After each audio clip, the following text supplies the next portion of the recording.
कहानी की शुरुआत में हम एक छोटी बच्ची को देखते हैं जो समुद्र किनारे बेहोश पड़ी हुई थी। जब उसे होश आया तो उसने देखा कि उसके चारों ओर लोगों की लाशें बिखरी हुई हैं। अंडरवर्ल्ड के कुछ लोगों ने मिलकर पूरे गांव को शमशान घाट बना दिया था। कुछ लोगों ने भागने की कोशिश की पर वो लोग उन्हें भी मार डालते हैं। उस बच्ची की माँ अपनी बेटी को बचाने की कोशिश करती है पर उन्होंने उसे गोली मार दी और फिर उस बच्ची को भी मारने के लिए आगे बढ़े। इसी बीच हम उनके लीडर जैक को देखते हैं जो वहां बैठा लाशों की गिनती कर रहा था। उसने देखा कि उसके लोग एक छोटी बच्ची को मारने जा रहे थे। उसने कई मासूमों की जान ली थी जिसने उसे अंदर से हैवान बना दिया था। पर उस दिन उस बच्ची को देखकर उसके अंदर का इंसान जाग गया। उस बच्ची को मारते वक्त उसके हाथ कांप रहे थे। पहली बार उसे ऐसा लगा कि उसे बदलने का एक मौका मिला है, जिसके बाद वो अपने ही लोगों को मार डालता है और उस बच्ची को लेकर वहां से चला जाता है। ऐसा करके उसने बहुत खतरनाक लोगों से दुश्मनी मोल ले ली थी। जल्द ही सबको पता चल जाता है कि जैक ने ट्रायड को धोखा दिया है, जिसके बाद उसे मारने वालों की लाइन लग गई। इसके बाद वो अपने दोस्त के पास जाता है पर बहुत ज्यादा खून बहने की वजह से वो कुछ बताने से पहले ही बेहोश हो गया। जब उसे होश आया तो उसने देखा कि किसी ने उसकी गोलियां निकाल दी थी। शिन नाम की एक लड़की उसे कुछ पेन किलर्स देती है जिसे खाकर उसे थोड़ा आराम मिलता है। हालांकि खतरा अभी टला नहीं था। जैक 3 साल बाद वापस लौटा था, वो भी इस हालत में, इसलिए शिन उसके लिए बहुत घबरा जाती है। जल्द ही उसका पुराना दोस्त फती भी वहां पहुंच जाता है। उसने कहा, क्यों किया तुमने ऐसा? वो तुम्हारी इज्जत करते थे, तुमसे डरते थे। 3 साल ट्रायड में रहने के बाद एक बच्ची के लिए सब गवा दिया। पर जैक उसे कहता है, तुम मेरी जगह होते तो तुम भी यही करते। खैर, अब वो यहाँ से जितनी जल्दी हो सके उतनी जल्दी भागना चाहता था, जिसके लिए उसे फर्जी डॉक्यूमेंट्स और ढेर सारे पैसों की जरूरत थी। फती बोला, कहाँ जाओगे भागकर? देखो इन्हें, ये सब हमारे दोस्त थे जिसमें से आधे मर चुके हैं और जो बचे वो आज कीड़े मकोड़ों की तरह जेल में सड़ रहे हैं। इसी बीच वहां 2 और लोग आ जाते हैं जिसमें से एक को देखकर जैक बिल्कुल भी खुश नहीं था, क्योंकि उसी की वजह से उसे 3 साल ट्रायड से जुड़ना पड़ा। फती जैक को बताता है कि ट्रायड तुम्हें ढूंढ रहा है। इसकी खबर यहाँ तक पहुँच गई है, तुम्हें मारने वालों की लिस्ट बहुत लंबी है। अब कौन बचा है तुम्हारे साथ, इसलिए इस बार हम पर भरोसा करो। इसके बाद हम एरियन नाम के आदमी को देखते हैं जो चाइना में ट्रायड के लिए काम कर रहा था। उस रात बार में कुछ लोग हद से ज्यादा बदतमीजी करते हैं और वहां काम कर रही वेट्रेस को बहुत मारते भी हैं। एरियन पहले बातचीत करके उन्हें समझाने की कोशिश करता है। वो उन्हें बदले में वहां की सबसे महंगी वाइन ऑफर करता है, यहाँ तक कि खुद अपने हाथों से उन्हें वाइन सर्व भी करता है। पर जब वो नहीं मानते तो एरियन वही करता है जिसके लिए उसे वहां रखा गया था। वो उन सबको मार डालता है। एक ने लड़की को पकड़ लिया और कहा, पास मत आना वरना इसे मार दूंगा। पर उसकी धमकी से एरियन को रद्दी भर फर्क नहीं पड़ा। वो उसे भी मार डालता है और फिर उन सब की लाशों को रातों रात ठिकाने लगा देता है। इसी बीच उसे इंडोनेशिया के बहुत बड़े गैंगस्टर का फोन आया। वो एरियन को बताता है कि उसके एक पुराने दोस्त ने ट्रायड के साथ गद्दारी की है। एरियन को पता चला कि एक बच्ची को बचाने के लिए जैक ने अपने ही लोगों को मार डाला और फरार हो गया। ये सुनते ही वो तुरंत चाइना से वापस इंडोनेशिया लौट आता है। वहां वो चिन से मिला, एक खतरनाक क्रिमिनल जिसके बारे में कहा जाता था कि वो पैसे के लिए किसी का भी गला काट सकता है। चिन उसे कहता है, जैक को मारने के लिए बॉस किसी को भी भेज सकते थे, पर तुम्हें चुनने के पीछे एक खास वजह है। उन्हें कोई ऐसा चाहिए जिसमें उनकी ही तरह ताकत पाने की भूख हो, कोई ऐसा जो यहाँ कसीनो और ड्रग्स के धंधे को अच्छे से चला सके। पर इसके लिए तुम्हें खुद को साबित करना होगा। जैक को मार दो, फिर ये सब तुम्हारा होगा। उधर हम जैक को देखते हैं जो भागने के लिए फर्जी डॉक्यूमेंट्स बनवा रहा था। वो जानता था कि एरियन इसी मौके की तलाश में बैठा होगा, इसलिए उन्हें जल्द से जल्द वहां से निकलना होगा। निकलने की सारी तैयारियां हो गई थी, पर जब जैक ने पैसे गिनने के लिए पॉलिथीन खोली तो देखा कि वहां पैसे नहीं थे। उसे पता चला कि 3 साल पहले जब वो उन्हें छोड़कर चला गया था तो उसकी ही गैंग का एक आदमी उनके सारे पैसे लेकर भाग गया। उसने उन पैसों से अपना धंधा सेट किया और अब अपनी कसाई की दुकान में ड्रग्स का धंधा करता है। अगर उसे पैसे चाहिए तो उसे उसके पास जाना होगा। पर फती उसे समझाता है कि अब योहान कोई छोटा मोटा जेबक तरह नहीं रहा। अगर तुम वहां जा रहे हो तो संभल के जाना। योहान तुम्हें मारने से पहले 1 सेकंड भी नहीं सोचेगा। इसके बाद जैक योहान की बूचर शॉप पर जाता है। उसने काउंटर पर पड़ी घंटी बजाई, जिसे सुनकर योहान बाहर आता है और पूछता है, आपको क्या चाहिए? पर उसने जैसे ही चश्मा पहना उसने देखा कि उसके सामने जैक खड़ा था। जैक बोला, मैं अपने पैसे लेने आया हूँ। योहान उसे मारने के लिए गन उठाने ही वाला था कि तभी जैक ने उसे धर दबोचा और कहा, मैं तुझसे लड़ने नहीं आया, चुपचाप मेरे पैसे दे और मैं यहाँ से चला जाऊंगा। योहान उसे बुचर शॉप के अंदर ले जाता है, जहां हम उसके कसाईयों को देखते हैं जो अपने बॉस के सर पर गन देखकर एकदम से चौकन्ने हो जाते हैं। जैक बोला, अपने आदमियों से कह मेरे पैसे लेकर आए। पर तभी हम एक कसाई को देखते हैं जो पीछे से उस पर हमला करने की फिराक में था, पर जैक समय रहते उसकी चाल को भांप लेता है और उसे गोली मार देता है। पर तभी एक और आदमी उस पर हमला कर देता है। जैक उनसे लड़ना नहीं चाहता था, पर वो रुकने का नाम ही नहीं ले रहे थे। उन्होंने उस पर कई जानलेवा हमले किए, पर जैक किसी तरह उनसे बचते हुए एक एक करके सबको मार डालता है। उनमें से कुछ ने तो उसे ग्राइंडर से काटने की कोशिश की, पर जैक उसी ब्लेड से दूसरे की टांग काट देता है। उनके बीच की ये फाइट देखते ही देखते बहुत ब्रूटल हो जाती है। अब या तो वो जिंदा बचता या फिर कोई नहीं, जिसके बाद जैक उन सबको मार डालता है। इसी बीच योहान मौका पाकर वहां से भाग जाता है। सबको मारने के बाद जब जैक उसे ढूंढ रहा था, तभी योहान ने उस पर गोली चला दी। जैक देखता है कि वो किसी से बात कर रहा है। इससे पहले योहान किसी को उसके बारे में बताता, जैक ने उसके पैर में गोली मारी और उससे फोन छीन लिया। वो पूछता है, किसको कॉल किया था तूने? पर योहान बोला, इतनी जल्दी क्या है, तुझे पैसे चाहिए ना, ये ले तेरे पैसे। पर जवाब न देने पर जैक उसकी उंगलियां तोड़ देता है, जिसके बाद योहान उसे बताता है, ट्रायड के लोग तेरा पीछा कर रहे हैं और मेरे आदमी भी फती के पास पहुंच चुके हैं। अब तू किस किस को बचाएगा? इससे पहले जैक कुछ सोच पाता, अचानक कुछ लोग उस पर हमला कर देते हैं और इस गोलीबारी में योहान मारा जाता है। उधर हम फती को देखते हैं जो निकलने से पहले जैक को कॉल करता है, पर जब वो फोन नहीं उठाता तो वो तुरंत समझ गया कि कुछ तो गड़बड़ है। वो बॉब से शिन को वहां से कहीं सुरक्षित जगह ले जाने को कहता है, पर जब बॉब नीचे आ रहा था उसने देखा कि कुछ लोग उसका पीछा कर रहे थे। लिफ्ट में कुछ हथियारबंद लोग घुस जाते हैं। पकड़े जाने से पहले बॉब ने समय रहते शिन को धक्का मारकर लिफ्ट से बाहर निकाल दिया। इसके बाद वो अंदर मौजूद सभी हमलावरों को मार डालता है और खून से लथपथ अपने बाकी साथियों को बचाने जाता है। हम देखते हैं फती को योहान के लोगों ने पकड़ लिया था। वो उसे मारने ही वाले थे कि तभी वहां बॉबी आ जाता है। सबने उस पर गोलियों की बारिश कर दी। फती गुस्से में उन सबको एक एक कर काट डालता है, पर तभी उसने देखा कि बॉब जिंदा था, क्योंकि उसने अंदर कुछ पहन रखा था जिस वजह से वो बच गया। वो गुस्से में उनके सर फोड़ देता है, पर फती ने उसे होश में आने को कहा, जिसके बाद दोनों वहां से निकलने का रास्ता ढूंढने लगते हैं। मगर खतरा अभी टला नहीं था, क्योंकि कुछ लोग दरवाजे से अंदर घुसने की कोशिश करते हैं। बॉब ने उन्हें रोकने की कोशिश की, पर वो लोग दरवाजा तोड़कर अंदर घुस जाते हैं। दोनों उनसे फाइट करते हैं, लेकिन उनकी तादाद बहुत ज्यादा थी, जिस कारण उनसे लड़ना इतना आसान नहीं था। एक हमलावर ने बॉब को मारने की कोशिश की, पर बॉब उसे उठाकर नीचे फेंक देता है। इसी बीच हम एरियन को देखते हैं जो काम खत्म होने का इंतजार कर रहा था। उधर जैक को जब होश आया तो उसने देखा कि पुलिस उसे पकड़कर कहीं ले जा रही थी। उनकी बातों से पता चला कि ये सब करप्ट पुलिस वाले हैं जो ट्रायड के लिए काम करते हैं, जिसके बाद उसने उन पर हमला कर दिया। उन्हें उसे जिंदा पकड़ने के ऑर्डर्स मिले थे, इसलिए एक ने उसे टेजर गन से बेहोश करना चाहा, पर जैक ग्रेनेड से अंदर एक धमाका कर देता है, जिससे उनकी कार पलट जाती है। किसी तरह वो बाहर निकला, पर उसे बहुत चोट आई थी, जिसके बाद वो पास खड़े एक आदमी की कार छीनकर वहां से भाग जाता है। उधर रिक उस बच्ची को बचाने की कोशिश कर रहा था, तभी एक आदमी ने उसके पेट में चाकू घोंप दिया।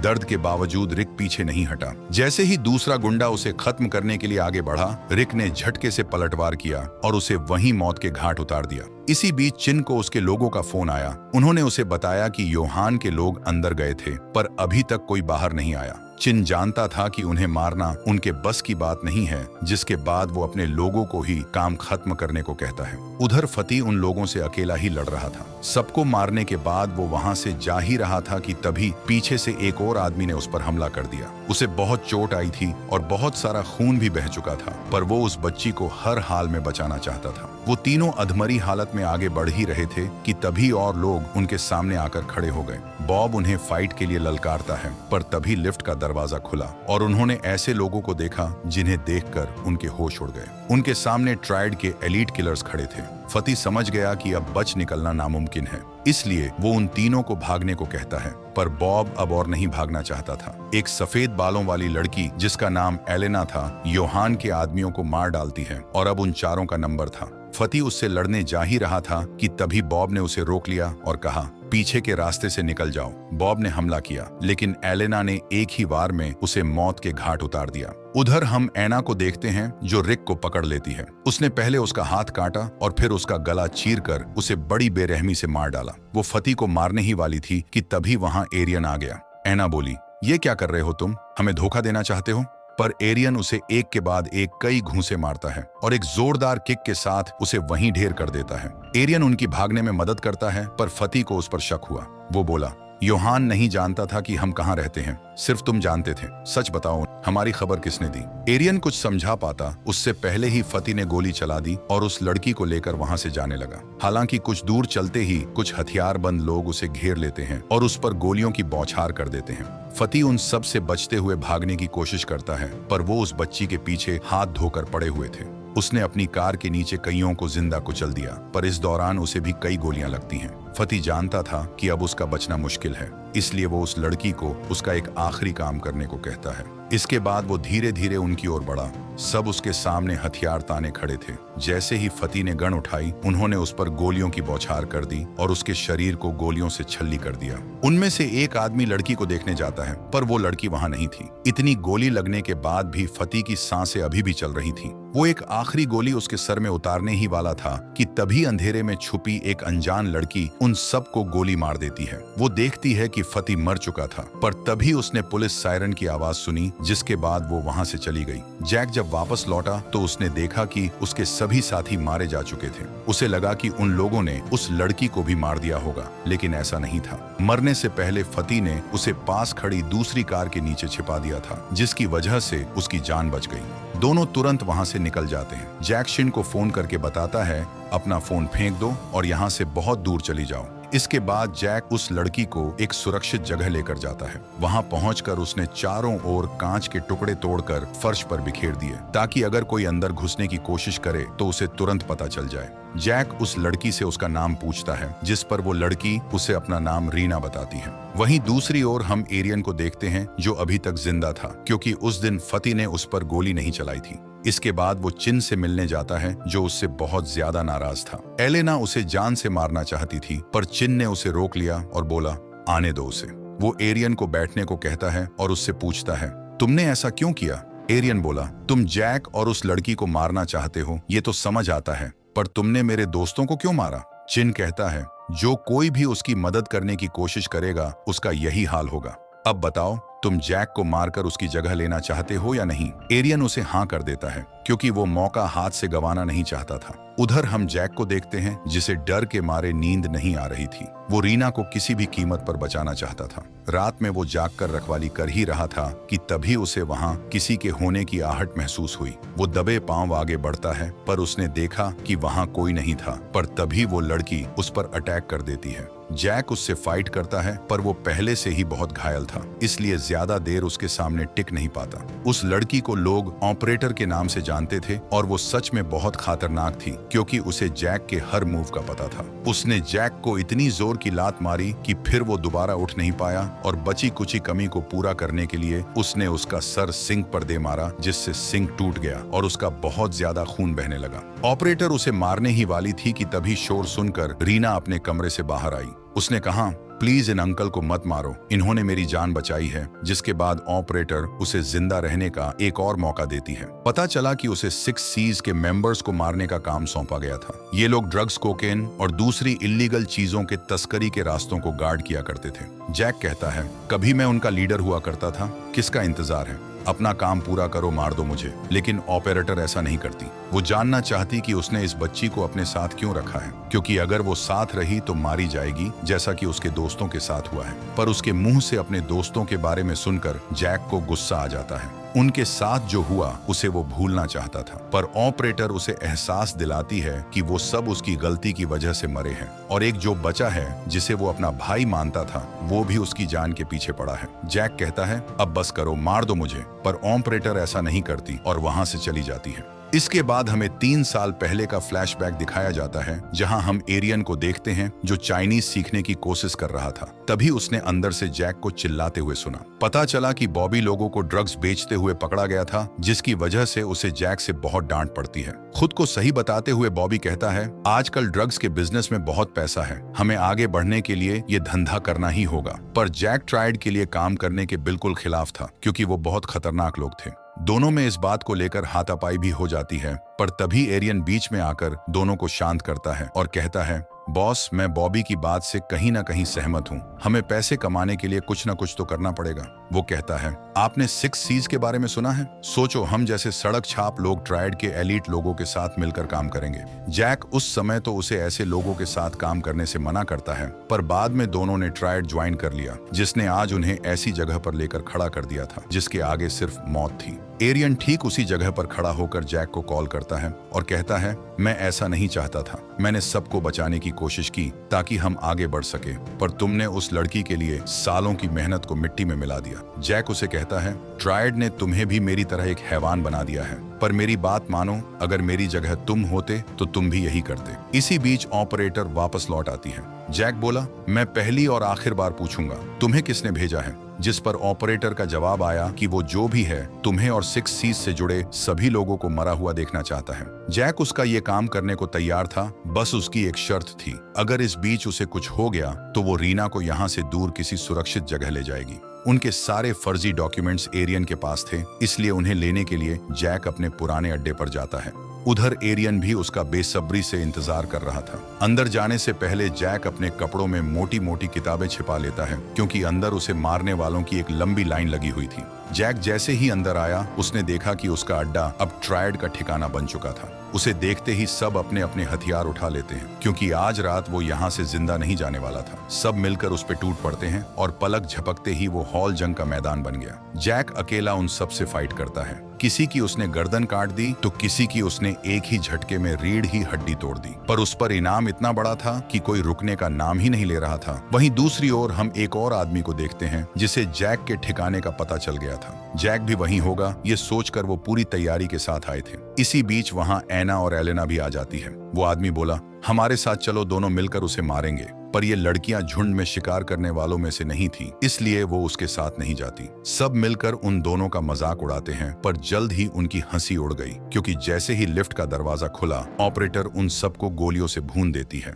आखिर में उसने अंदर एक ग्रेनेड फेंका, जिसके धमाके से बचे कूचे लोग भी मारे जाते हैं। आवाज सुनकर और लोग ऊपर आते हैं, पर ऑपरेटर ने उनके स्वागत के लिए दीवारों पर डायनामाइट लगा रखे थे। सब एक एक करके फट गए और पल भर में पूरी बिल्डिंग मलबे के ढेर में बदल गई। उधर हम जैक को देखते हैं, जिसकी लड़ाई खत्म होने का नाम ही नहीं ले रही थी। एक के बाद एक गुंडे मवाली उस पर हमला किए ही जा रहे थे, मानो शहर के सारे गुंडे बस उसे ही मारने आए थे। हालांकि कोई उसका बाल भी बांका नहीं कर पाता। उसने और लोगों को आता देख जमीन पर पेट्रोल गिरा दिया, और जैसे कि उनका उस पर पैर पड़ा, वो गोली चलाकर वहां आग लगा देता है, जिसमें जलकर सभी लोग मारे गए। एरियन उसका बेसब्री से इंतजार कर रहा था, पर तभी उसने एक स्नाइपर को देखा जो एक ही गोली में जैक का काम तमाम करने आई थी। इसी बीच एलेना और एना उस बच्ची को मारने जाती है, पर तभी ऑपरेटर उनके रास्ते में आकर खड़ी हो गई। एलेना उसे रास्ते से हटने को कहती है, पर ऑपरेटर ने पीछे हटने से मना कर दिया और कहा, अगर किसी ने उस बच्ची को हाथ भी लगाया तो जिंदा नहीं बचेगा।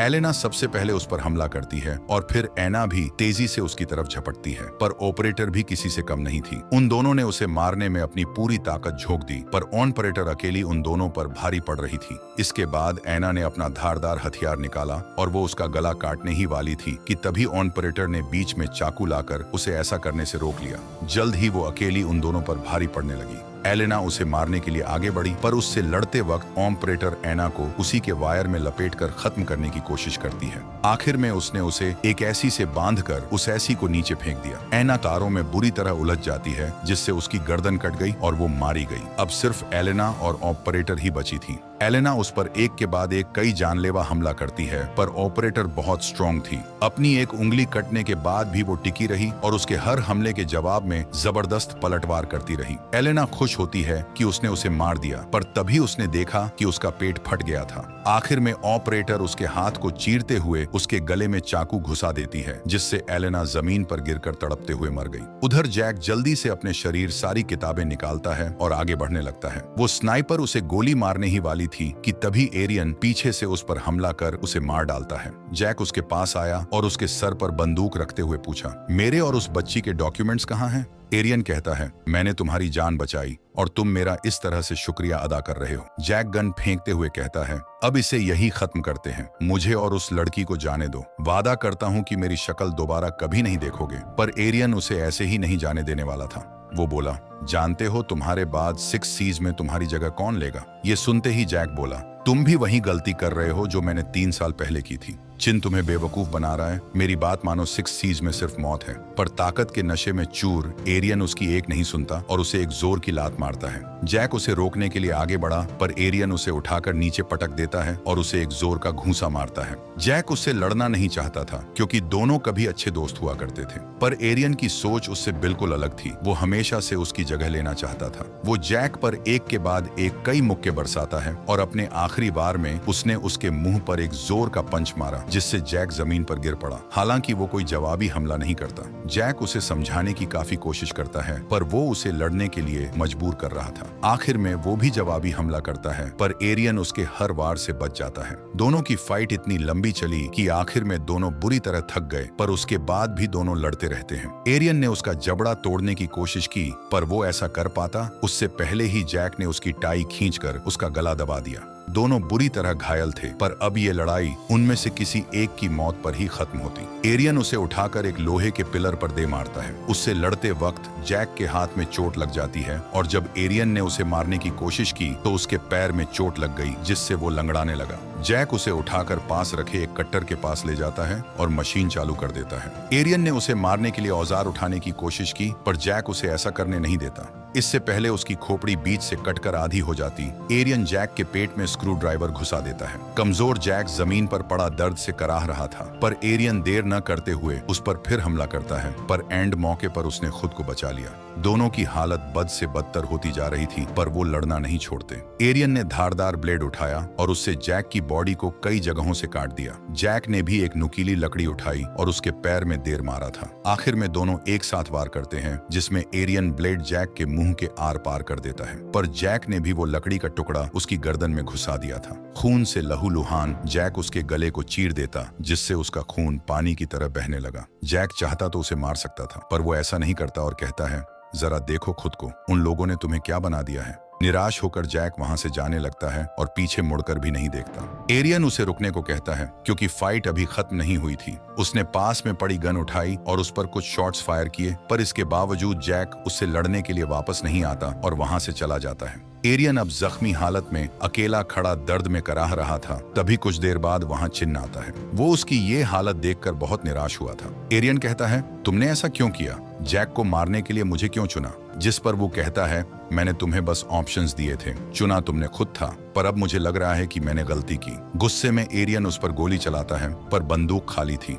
अगर वो ये ना करता तो शायद बच जाता, पर अब उसने बहुत देर कर दी थी। वू के लोग उसे गोलियों से भून देते हैं और उसकी लाश से होकर ऐसे गुजर जाते हैं मानो वो इनके लिए कुछ था ही नहीं। जैक उसे यही समझाने की कोशिश कर रहा था, पर अफसोस उसकी किस्मत में यही होना लिखा था। वहीं दूसरी ओर हम ऑपरेटर को देखते हैं जो रीना को सही सलामत पोर्ट पर ले आती है। खून से लथपथ जैक उसके पास आया और उसे उसका पासपोर्ट थमाते हुए कहा, तुम यहाँ से चली जाओ, मैं तुम्हारे साथ नहीं आ सकता। रीना उसके बिना नहीं जाना चाहती थी, पर काफी समझाने के बाद आखिर में वो मान जाती है, जिसके बाद सुबह की शिप से वो दूसरे देश के लिए रवाना हो जाती है जहां वो सुरक्षित रहेगी। उधर हम चिन्ह और उसके आदमियों को देखते हैं जिन्होंने अभी तक जैक का पीछा नहीं छोड़ा था। जैक जानता था कि यही उसका अंत है, इसलिए वो इस बार भागता नहीं। उसने कार स्टार्ट की और धीरे धीरे उनकी ओर बढ़ने लगा। उसने जैसे ही कार की स्पीड बढ़ाई, वू के लोग उस पर गोलियों की बारिश कर देते हैं और इसी के साथ ये मूवी यहीं खत्म हो जाती है। उम्मीद करता हूँ कि ये कहानी आपको पसंद आई होगी। मिलते हैं अगले वीडियो में। Thank you for watching.